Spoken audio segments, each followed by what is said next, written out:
today's video is 4 things that suck the joy out of motherhood.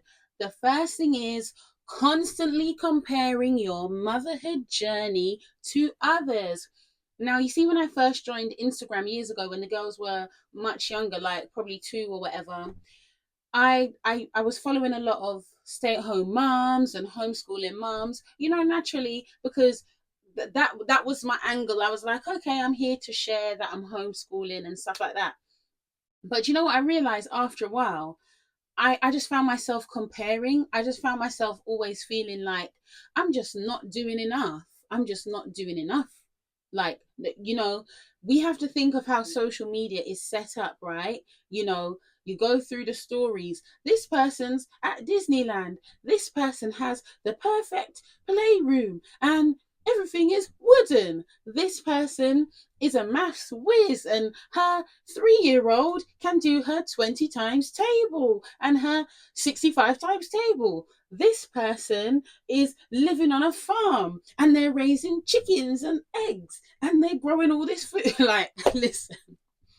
And at the end of the day, it's nothing against them. It's beautiful to see women thriving and happy at home. But when you're being inundated with all of these different images and videos at once, I just had to say, do you know what? I'm constantly comparing. I feel like I'm not doing enough. So I just had to unfollow a lot of people, and it sounds away when you say that, but at the same time, man, people have said these things before. It was nothing against them. I just had to unfollow and recognize that who I'm following, like Charlotte, this is really actually having an impact on you. If you're going on there and then you're leaving feeling like, then that is not helping. So for me right now, for enough women, especially stay-at-home mums like myself, this is one of the main things killing us. It's that we're comparing, whether in real life or online, and you have to recognize again, you are you. You have your own skills, you have your own gifts, you have your own family, you have your own strengths and weaknesses, you have your own beauty inside and out. There's no one on this earth like you. So God has entrusted you to take care of your family. Nobody can do it like you. And then, you know how I said I didn't feel like I was doing enough? Guess what? Sometimes you aren't doing enough. Sometimes you aren't doing enough. But if all of the looking at all these pages, if it's not giving me the unction to change, then it's not actually helping me, is it? So what I need to do is take that step back and say, do you know what, I'm going to unfollow, because I just find myself comparing. So now I'm still on Instagram. You can check me at Charlotte Space. I'm on Instagram, but I don't follow as many, stay-at-home moms and stuff like that.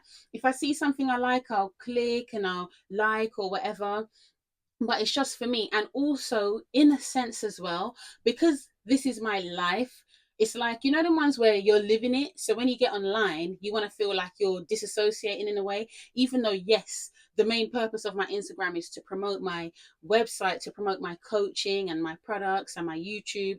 That's why I'm using Instagram. But at the same time, I also want to have that disassociation in a way, like, oh yeah, I can engage in like a funny video or something else, you know what I mean, and not always just feel like, oh, my whole life is just homemaking. Everywhere I look is how to bake bread, and you know what I mean. So that's just me being real. Some people you may just have to unfollow. You may unfollow them for a season, you follow them back. Yeah. So whatever it is that you need to do to stop comparing, please do, because you're sucking the joy out of motherhood. The second thing is not having a bedtime routine for your children. You need a cutoff point.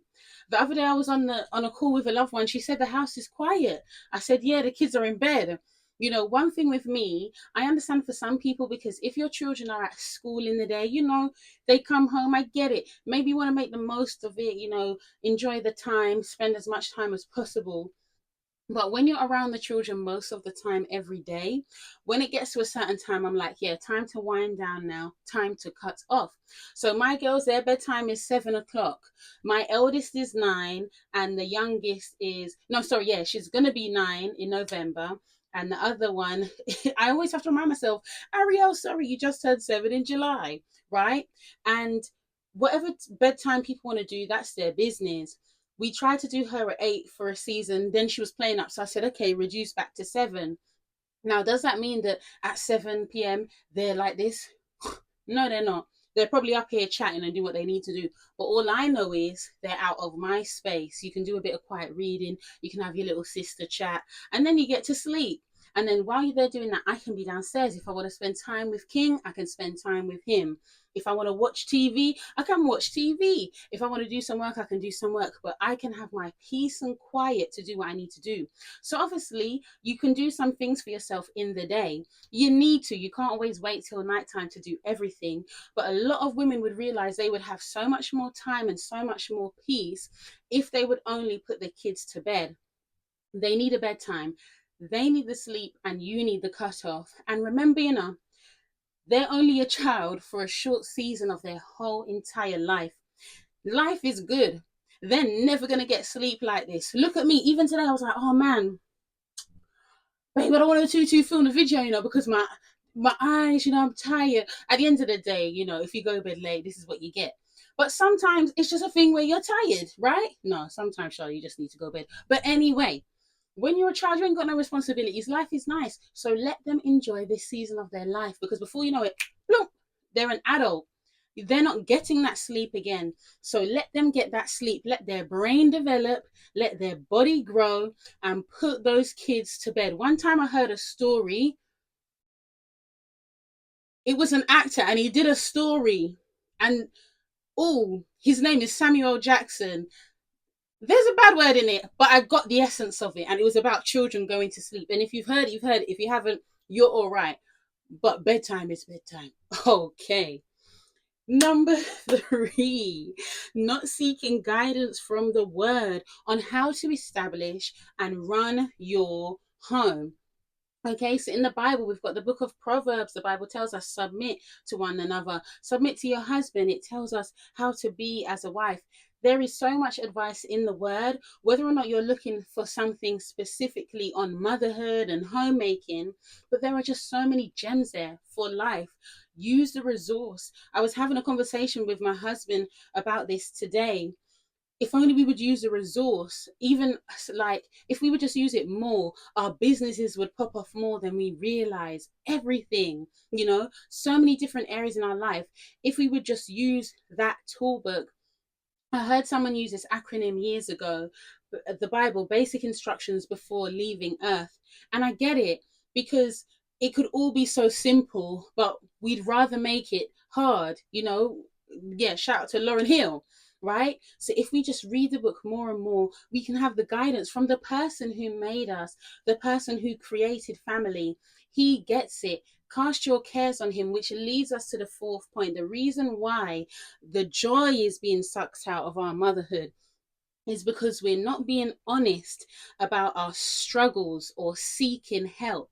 We're not taking burdens to Yah. We're not taking the burdens to him. We're just carrying on and, I'll be all right. I can do my thing. We're not sharing with friends. You've got friends who are in positions, the same position as you. I'm fortunate enough to have friends, who are homemakers as well. I can share with them. Do you know how many times we've had conversations and I can be like, yeah, I was struggling with this. And they'd be like, me too. And then by the time we leave, we pray, we're chatting, we're nattering. You feel nice because, oh man, it's not just me. Or I can go to my husband.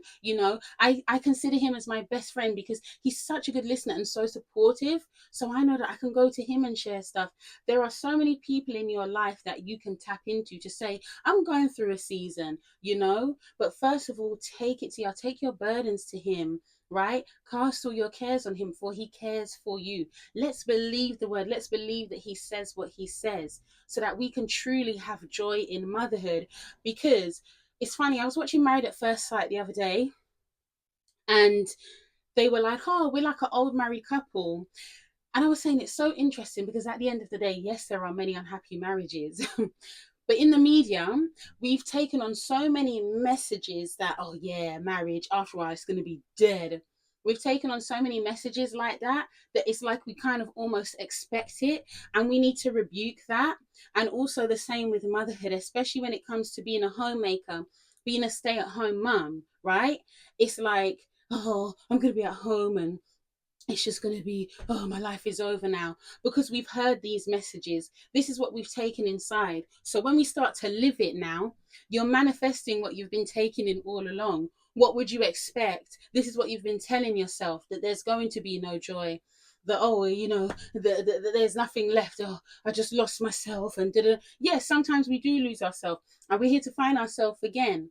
This is why I'm so passionate about being a personal development coach for mums, because I know, like, what I'm talking about, I've either lived it or I'm living it.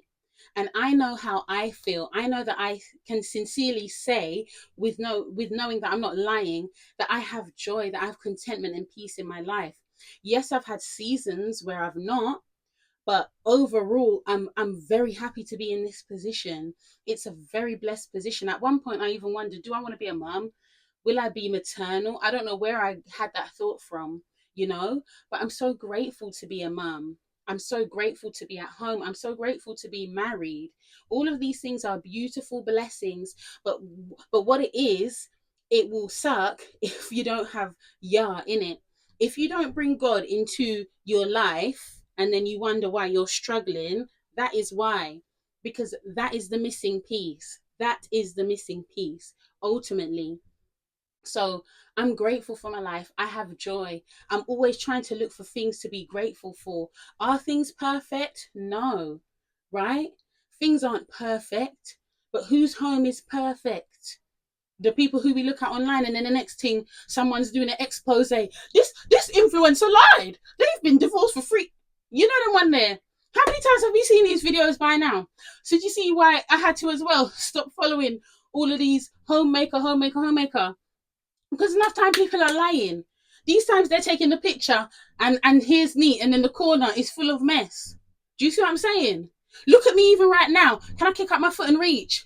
You see the top part is neat, but then the bottom part, pajama pants, because I wanted to be comfortable today. It was cold. So this is what I'm trying to say.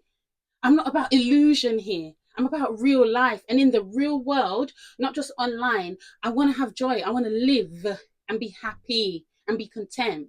And this is what I want for so many women as well. All right then, ladies. So a verse of encouragement. 1 Timothy chapter 3, verse 4 to 5. One that ruleth well his own house, having his children in subjection with all gravity. For if a man know not how to rule his own house, how shall he take care of the church of God? So in this context, it's speaking to men, it's speaking to the qualification for an elder, but there's a principle there. And this is even another reason sometimes why we don't have joy, because we're too busy being busybodies trying to help everybody else, except for the ones that need us right here.